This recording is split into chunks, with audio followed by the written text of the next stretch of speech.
And after this, we'll get a beer. Love it. You know, we talk about access. Everyone talks about access when you're out. We're talking about hunting. We're talking about designing property. It doesn't matter if you're on public land, private land, where you're hunting. It doesn't matter. People talk about access. But I would say the average person out there does not follow this appropriately. They're setting themselves up before they even enter a stand. And everyone knows that you have to access and have a spook-free access, but very few people practice that. Just heard someone the other day, they were talking about, you know, a lot of their friends watch the channel. They follow a lot of the habitat practices. They follow a lot of the food plot practices, using mock scrapes, all the habitat features, switchgrass. But then they walk through the middle of their property, sit in a scent containment blind, and use a scent contraption machine and think that they're safe. They're doing so much work. They're really working hard on their hunt, but then just with planning and preparation, they're failing before they even start. And I want to talk about how important it is to have a spook-free access and really try to hammer this home so that you can begin now, early in the year, to really plan this out so that when hunting season comes along, you don't wonder why your neighbor is shooting mature bucks. You know, I have a lot of people that say, yeah, the deer are being poached around here. Everyone thinks there's poachers around. I'm not saying there's not poachers here and there, but they're not as prevalent as people think. And a lot of times people just aren't managing how they access the land and keep from spooking deer. And so when these deer are gone, or they're there before the season, they're not after, you can't blame poachers, can't blame it on predators. A lot of times we just have to blame ourselves. And I know that that's the first step to learning most of the time, is not to look and blame for somewhere else to blame, but actually focus blame inward. And a lot of times we'll learn a lot more and be more effective in the long run. The half-mile curse. Why is this a bad thing? What I see on average, and this comes from, you hunt, I've hunted the public land hills of Pennsylvania around Bradford, in that area, Allegheny Reservoir. Since '93, I've hunted 20 different seasons. And what's interesting there is when you spook deer out in those hardwood hills, they don't just run a couple hundred yards and stop. They don't just run a quarter mile and stop. They literally go around the point, down through the draw, up over the point on the other side, and down the backside. And we're talking points that are 300, 400, 700 foot changes in elevation. These deer go a long ways. And there they might even go a mile, 3/4 of a mile. So when you have those big open timber areas, deer will run for a long, long ways. In the average setting where you're spooking deer, they'll run a half mile. And so you can think about that. If you jump a wounded deer and it's not immediately mortally hit, and it can run, has some legs in it, it's going to go a half mile. A lot of people are looking and searching for blood, specks of blood 100 yards away, 200 yards away, when that deer is a long ways away from there. So that's the half-mile curse. Deer don't just run 100 yards and stop. They don't run 400 yards and stop. You can count on them in the most average situation, not talking big open timber, to run a half mile. And in those big open timber spots, they might run a mile, 3/4 of a mile, because they're more hunter wary, predator wary, there's less cover, and they know they need to go a long ways to get to a place that they feel safe. So think about that in terms of when you're walking on your property. Why is this important to small parcels? Even your favorite spot on public land? Because 160 acres is a half mile by a half mile if you're just looking at a square. That means if you spook a deer anywhere on there, especially a mature buck, wary deer, you have semi-open cover, that deer is off your land. So it's very important you don't spook deer. And that's why even if you look at 160 acres, let's go to 320 acres, a half mile by a mile. Again, most of the areas in the interior of that property that you spook deer, they're off the land, especially a more wary, mature buck. Everyone talks about, I'm driving by my ATV, I see deer stand up and they watch me. That's does and fawns. Rarely are you seeing the oldest buck in the neighborhood stand up and watch you drive by in your ATV. I love ATVs. I love side-by-sides. I like our little lawn tractor here, but I'm not taking those in the woods when I'm actually deer hunting and letting the deer know that I'm coming. That's the opposite of being a good predator. Think about a sniper, a military sniper setting up on a hill. They don't want to walk in through the village, go sit up on a hill, and then turn back and watch what they just walked through. Think about it. I say this all the time, and I think it's so true. Think about hunting as if the deer had guns. You need to sneak into your stand, sneak into your blind, go throughout your property as a predator like a big cat would, so that we can actually get on and off the property without announcing our presence every time we enter the woods. But always think back to that half-mile distance. Those deer are going to run, they're going to spook, doesn't matter if it's private land, public land, they're gone. And that could ruin your hunt. Number 3, hunting access. And this is what's so critical. going back to that scenario where someone's accessing through the middle of the property, going into a food plot, climbing into a blind in the middle of the food plot, like you see on the outdoor channel. It's fantasy land. It's not going to work in your state. That works in a very, very small percentage of all hunting situations. And your hunt is failed before it even begins because you had bad access and you set yourself up for spooking deer. A lot of times, it's crazy. I'll be out with clients a lot and we're walking, we're talking, we're looking at areas, we're zigzagging around a little bit, checking out this spot, that spot. We're making some noise. And a lot of times we'll get to the half a day and the client will say, man, I don't know where all the deer went. You usually see a lot of deer. Well, a lot of times they're just walking by themselves. They're scouting, they're looking around, looking for sheds, and you tend to bump into deer when you're not walking, talking, moving through the property and announcing your presence. Think about that when it's deer season and deer becoming hunter wary. You're not paying attention to your scent. Your scent's blowing into a bedding area. Even though your stand location is going to be scent free when you get there and you have the right wind for the stand, you're blowing out that bedding area on the way there, which ultimately affects not only that stand location, but your entire hunt and your entire land. So a lot of times if you're not practicing that spook-free access and making sure you're on and out and getting in and out of those stands without spooking deer, then you can ruin your entire property really fast, let alone your hunt.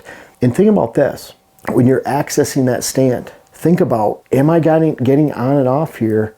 Do I have the ability to get in and out of here without spooking deer? A lot of times people show us their favorite stand. I gotta keep this stand. It's right in the middle of their 30 acres. And boy, if they do, they're ruining their hunt. It's a black and white factor. We can design the property around that stand, and I'll show you. And this, I've even seen some habitat consultants do this, but let's say this is 30 acres. Their favorite stand on some kind of funnels right there. So if you want to use that, and a lot of times they'll even set up a pinch point like that, let's hunt it with 2 different winds. So that means you need to take out this area of that 30, 40 acres downwind. You need to take out this area. And you need to access from that way. So if the wind's blowing this way, you're hunting this stand. If it's blowing this way, you hunt this stand, and then you hunt this funnel in between. And you just took out 15 acres out of your 40 because you can't improve these areas, and you're limiting yourself severely on the ability and the power of your parcel to actually attract, hold, and give you a good hunt because you're taking out so much acreage that's wasted because you have to go hunt that favorite stand in the middle of your property. Number 4, blood trailing. Why is this so critical? It doesn't matter if you're on public or private land, you spook that deer and it's got some legs under it, you're gonna find that deer a half mile away or more. That's why you can't afford to spook, because if you have a bad shot, that means typically, let's think about it, when you have a bad shot, there's not a lot of blood flowing. There might be for the first 100 yards, 150 yards.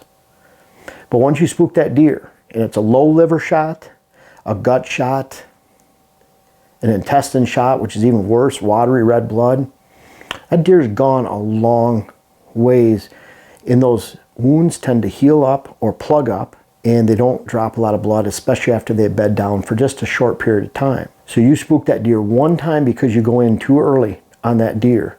It doesn't matter if it's going to snow, if it's going to rain, if you have a fear of predators. If you go jump that deer, the predators are going to find that deer, the snow's going to cover it up, and the rain's going to wash off all blood, and you're not going to find that deer anyways. So the best bet is always to make sure, bottom line, doesn't matter if you're hunting or if you're blood trailing, make sure you don't spook those deer, because if you do, your hunt's done, or your ability to find that deer is so significantly reduced that it's almost a waste of time to go out the next day.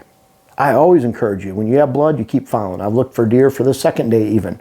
If you have blood, you keep looking. You go back later in the day, you keep looking. But really, once you jump them one time, you're in big, big trouble, because again, it goes back to deer will spook a half mile or more when you jump them, unless they're really mortally hit. And in that case, you probably went in a little bit too early anyways. But bottom line, you can't afford to give up that half mile curse. And number 5, when you do all this, it doesn't matter if you have 40 acres, 400 acres, 600 acres, you're destroying those parcels, because a half mile is a long ways. Look at it this way, in the middle of a mile square, 640 acres, when you're in the middle of that and you spook a deer, it's likely to go outside of that section of land, especially when you start pinballing deer. And what I mean by that is you have this deer runs into this group of deer, they all stand up, they get alert, then they run to these deer. Pretty soon they're running off your property, and they're not just taking the 1 or 2 that you spooked, but the entire herd with them. and they go a long ways. We used to count on that in the Thumb area of Michigan when we were actually trying to drive deer with bows between Christmas and New Year's. We used to do that back in the late 80s, 90s. We had a lot of fun doing it, and you can imagine a lot of mishap. But we could walk just 200 yards to a woods that was half mile off the road because there's no cover surrounding that woods. By the time we got a couple hundred yards down the fence row to that woods, the deer were not only out of that 5-acre woods, but through the quarter mile, 10-acre woods behind it, through the quarter mile of open field behind that, past the road, and then a half mile through that opening and into the woods a quarter mile past that. So we're pushing deer more than a mile at a time just by walking 200 yards down a fence row. No wonder when it was 87, 88, literally 1987, 98 or 88, I'm out there in that 5-acre woods after walking to there in the afternoon, seeing no deer, seeing lots of sign rubs and scrapes, and then I'm sitting there, and eventually it just dawned on me, where are these deer going to come from? Where can they come from? They're not going to come from a mile away, 3/4 mile away. The point was I already spooked them. My hunt was done before it started, and that's what happens a lot of times, whether it's blood trailing, public, private land, let alone your hunt and going to your stand. So you can destroy parcels. All your hard work is down the drain the first weekend, the second weekend. And you can see if you're doing this over and over, that person that's going out into their center of their food plot in the center of the land, they're spooking deer on the way in and out. Yeah, you might see those does and fawns, the deer that are less wary, that can take a lot more stress, young bucks. But if you're after those oldest bucks in the neighborhood, that's why it makes it easy for the guys that we try to teach when we go out and work with clients, or that I try to teach on this channel, to actually take advantage of the majority of hunters that do not practice a spook-free access when they enter the woods to hunt, blood trail, or for whatever it might be. Eventually, though, the size of your land encompasses your mistakes. If you have 1,000 acres, 1,500 acres, 2,000 acres, there's cases where you could drive a bus to your tree stand or blind, spook all the deer on the way there, and you'd still have a decent deer herd somewhere on the land. In fact, maybe some of those deer will run to that side. But it's crazy how even 1,000 acres, 1,200 acres can be diminished to 40, 50 acres in effective size because someone's not practicing effective spook-free access on the way to their stands. Thinking about when you're going out hunting this year, are you doing your best to not only hunt in a spook-free manner, but are you doing your best to set up your habitat improvements so you're not spooking deer? A lot of times, most of the times, people that are planting food plots, bedding areas, creating bedding areas, even mock scrapes, water holes, they're putting them in locations that don't allow them to get on and off the property without spooking deer. It's very easy to flip that around and change that, but think, are you being a predator? Are you on and off the property? And we can even get into scent management. I believe we use a limit shield, but I believe in spraying down my legs, my boots, making sure my trails are clean into my stands, because I don't want to leave scent in a spider web all over my property in a long weekend of hunting. So that's another step and factor right there that you can keep from spooking deer. The bottom line is, always think back that you're spooking deer a half mile at a time or more, and think about how you can destroy a small to medium-sized parcel pretty easily. You get up into those really large parcels like 800 acres, 1,200 acres, you can do the same. It takes a lot of acres to encompass the mistakes of not practicing spook-free access. And let's face it, those does and fawns are the great deceivers, those young bucks. They do allow you to drive an ATV right by them sometimes on the way you're staying. I've seen cases where they don't, clearing 40 deer off a small parcel in a second because they hear the ATV coming down. It's not even on the land yet. Tractors, same thing. People will drive a tractor through the woods to drop off a hunter. The deer have never seen a tractor in the woods right there. So why would they not spook? It's very, very unnatural. The bottom line is, there's a lot of hunting that takes place within that half mile of deer that are already spooked. And this year, practice great access, practice being the predators that we can be, and you'll find that your hunting really begins to take shape. And if you have private land and you're building your habitat improvements around that, habitat improvements, if you have a big food plot over here, that means deer are going over there in the afternoon. That means they're not probably there in the morning hours. You know, you go out at 11 o'clock to go sit. 3 o'clock in the afternoon, they're probably not at that big food source yet. At the same time, if the big food plot's over here and you have bedding over here, that means you can probably slip into this bedding area in the morning because the food's over there. So they're hitting that first daylight, and then they filter back to you. So when you design your your habitat improvements appropriately, like you can hunt your property and should hunt your property, then it all comes together and it goes back to that half-mile curse. Think about it this time when you're going out into your woods early in this year to plan your plots, your improvements, and to ultimately plan your hunt for this fall. I want you to enjoy your hunt, enjoy a spook-free hunt, and you're going to have great success for this fall and beyond. Beer 30. Is it? That sounds good. Folks, I want to make sure you check out my web class video series, whether it's how to design your food plot program or how to design your property in general. And we have a new one coming out that'll be how to hunt the rut. But these bucks back here are testament. Some of these bucks go back to 93. They're even in different states.